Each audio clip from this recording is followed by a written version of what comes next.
You keep doing that. What's my question? What's your because question? You don't really want to hear it. No, go ahead. I will give you space to speak. Go ahead. Then you will let me. Yeah. Okay. The question is, if you could live anywhere, right, from North Africa all the way to, we left out Uzbekistan, you could live there, Kazakhstan, Saudi Arabia, Riyadh. Oh, none of the above. And, none of them. Or Tel Aviv. None of them. Literally none of them. But if you had to choose one, you would. To you, Karachi, Pakistan, and Tel Aviv, same thing. I would figure something out, but that's powerful, not as smart as I know you are. Bill Maher recently dismantled Ana Kasparian. Politician, you're avoiding the question. No, I'm being as super honest as I can be. No, you're not.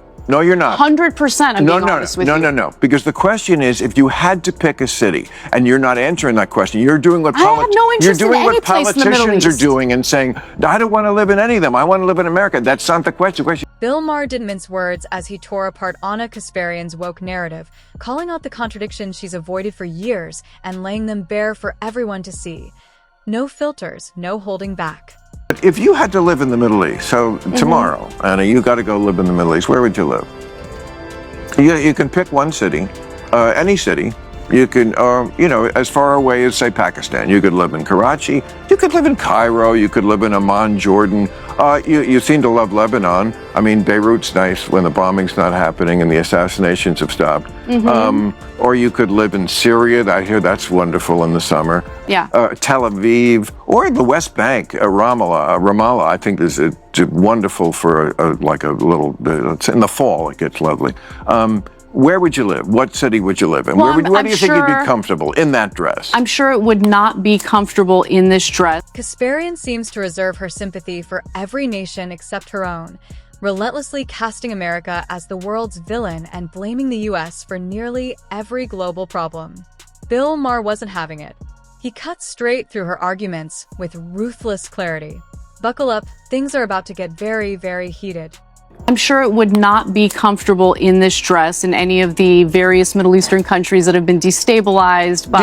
You're not really blaming it on Whitey. Listen. Are you? You're blaming Islam on Whitey?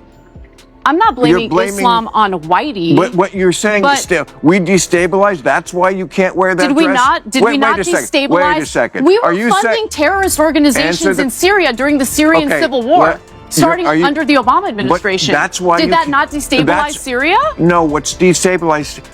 Why? It looks good. I know it looks good. You're saying you can't wear that dress in Syria because of Whitey destabilizing? I didn't say that. Okay, that's what it said. You're putting words in my mouth. Okay, great. But the United States did destabilize various Middle Eastern countries. Are you going to deny that? I asked about the dress, and you went right to destabilize. When you build your worldview on shaky, far-left... Bill Maher lobs a deceptively simple question at Ana Kasparian, asking which country in the Middle East she'd actually choose to live in. Knowing her habit of blaming every regional crisis on the U.S., Maher frames it deliberately. He presses her to name a place where she could live freely, safely, and comfortably, especially dressed as she is on that very stage. It's a sharp, calculated setup. Now, the only question is, can Ana talk her way out of it? Yourself. So, is that why you couldn't wear that dress? Why couldn't you wear that dress? Why couldn't you walk down? You want me to talk about jihadism and Islam, but like... Why won't you? Listen... Why won't you? I mean, Why won't... Are you saying every Muslim is a jihad? I don't think they are. Bill. Okay, why can't you wear that dress? Let's focus for a second. No, you won't answer this question. I'm not going to defend that religion, like that extremist religion at all. Why can't you just that's say... not what this discussion is about. This discussion is about... No, it's very much what it's about. When a worldview is built on fragile far-left theories, this is what happens the moment it's put under real scrutiny. Ana Kasparian's argument began cracking in real time. She simply couldn't defend the ideas she's been loudly promoting for years. Maher asked one clear, straightforward question: where in the Middle East would you live and feel comfortable wearing that dress? It was direct, fair, and impossible to evade without revealing the weakness of her position. And evade she did. Rather than answer, Kasparian defaulted to her familiar script, blaming America for all the region's instability. A classic deflection. Obvious, worn out, and completely beside the point. And if you think that was the only time her arguments buckled under Stop pressure, attacking buckle Israel, up. it'll stop. Okay. But the fact that you can't answer that question and you know that I don't know what the question is. What's the question? You keep doing What's that. my question? What's your because question? you don't really want to hear it. No, go ahead. I will Okay. give you space to speak. Go then ahead. you will let me. Yeah. Okay.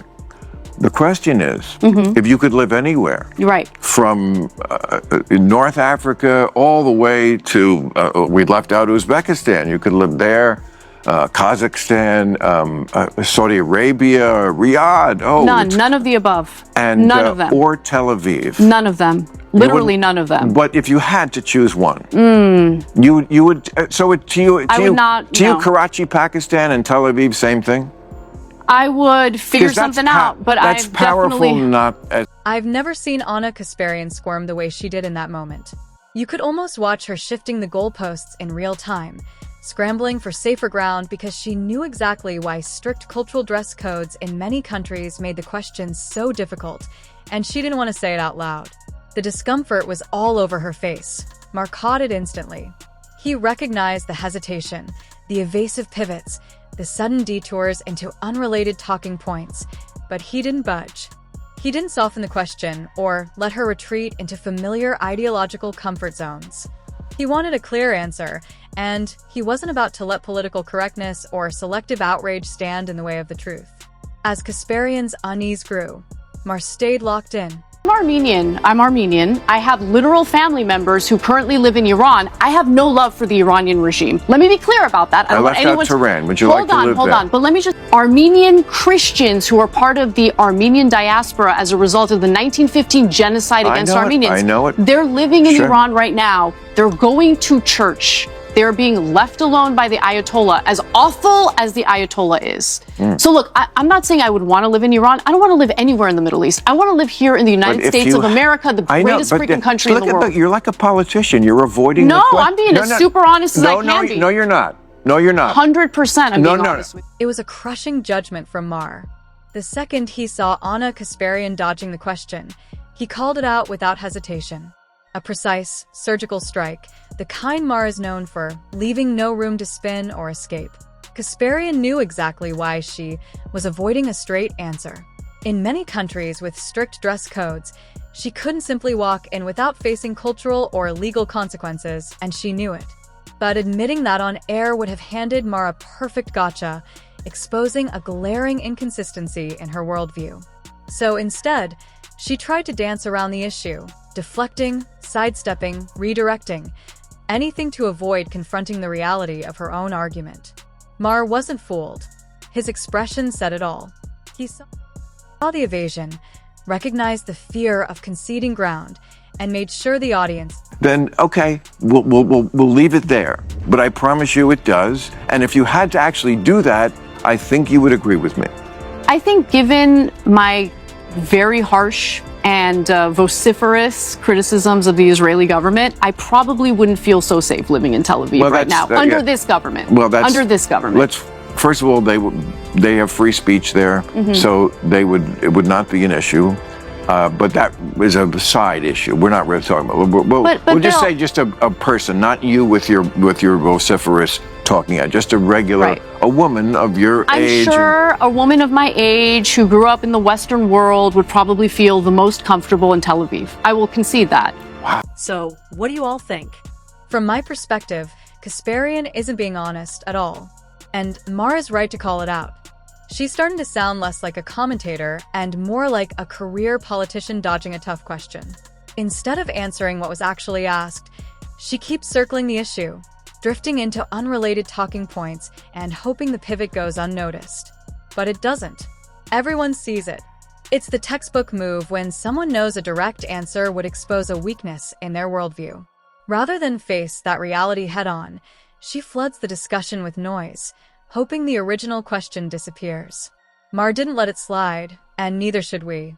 The exchange was tense, fiery, and genuinely Interesting. One of my big complaints about the left has been the one true opinion. There is the one true opinion. Yeah. And when you deviate from that, it's so ironic. The people who absolutely hate bullies so much are the biggest fucking bullies in the world. 100%. And they just Yeah. want to bully you back into the corral. Yeah, and you can't do that with me.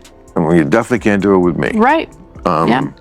But, I mean, they'll love some of what you said there because, you know, the useful idiots, this is the thing that they love, and the people who are marching for the terrorists and, and stuff. But Bill, you want to go back there? no, Come I, on. no, I don't. Come on.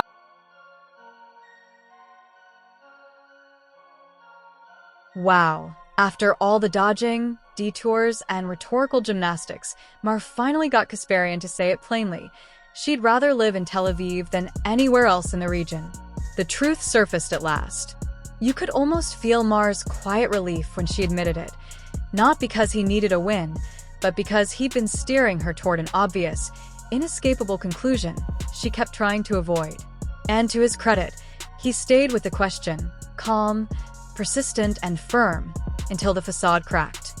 Getting someone so deeply invested in an ideological worldview to concede an uncomfortable point on air is no small feat. I don't want to have kids. And I don't want to be called a birthing person. I find it super insulting. You know Well, what you I'm never saying? will be. And that doesn't mean I hate trans people or I want to take rights away from trans. It just means this is my preference. So AOC used birthing people or birthing person. Of course. And it was in the context of women's reproductive rights being stripped away from them by the Supreme Court. So I'm already pretty furious about what had just happened in the Supreme Court and the reversal of rights that we've had for decades. And then on top of that, you have AOC refer to women as birthing people because she wants to be inclusive. And yeah, I you know, had a little bit of a moment where I was just like, please don't call me on X, Twitter at the time. Please don't call me a birthing person. I'm a woman. I want to be called a woman. Here you have one leftist calling out another for leaning hard into woke talking points, and it's genuinely fascinating to watch. When Kasparian criticized AOC for using the term birthing people, social media instantly erupted. Twitter went into full meltdown mode. It was one of those chaotic moments when the left tied itself in knots, desperately trying to redefine what a woman is without angering its own ideological base. The debate spiraled into a mess of contradictions, euphemisms, and performative outrage. Kasparian stepping in only poured gasoline on the fire. Yet, oddly enough, it also became a turning point. More people began to recognize just how absurd the linguistic gymnastics had gotten. I mean, this is basic 101, and this is, again, to my point about, like, if I just listed, and I could do it for a long time, the things that they do because they're so tripped up by their own Orthodox ideology. That they... Exactly. The left has developed an inflated sense of moral superiority, acting as if they alone are the arbiters of truth and purity simply because they follow a set of trendy, ever-shifting ideological rules. They genuinely believe they're more enlightened than everyone else, and that mindset colors everything they do.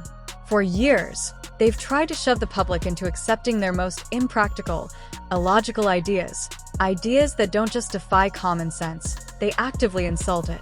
It's exhausting to, as Maher pointed out, it's also completely counterproductive. You can't claim to champion tolerance while demanding everyone adopt your worldview, or else be labeled backward, hateful, or ignorant. That kind of intellectual bullying doesn't persuade, it alienates. Maher calling this out is significant because he's coming from within the tent. When someone from their own side exposes the absurdity, it highlights just how overbearing and self-righteous the woke ideology has become. Ultimately, Maher revealed the cracks in Kasparian's worldview and the deeper contradictions of modern woke culture. Her evasions, his persistence, and their ideological clash laid bare a simple truth. When confronted with reality, the narrative collapses, and Maher wasn't afraid to make that collapse visible. That wraps up today's video. If you enjoyed it, hit the like button and subscribe for more content like this. Thanks for watching, and I'll see you in the next one.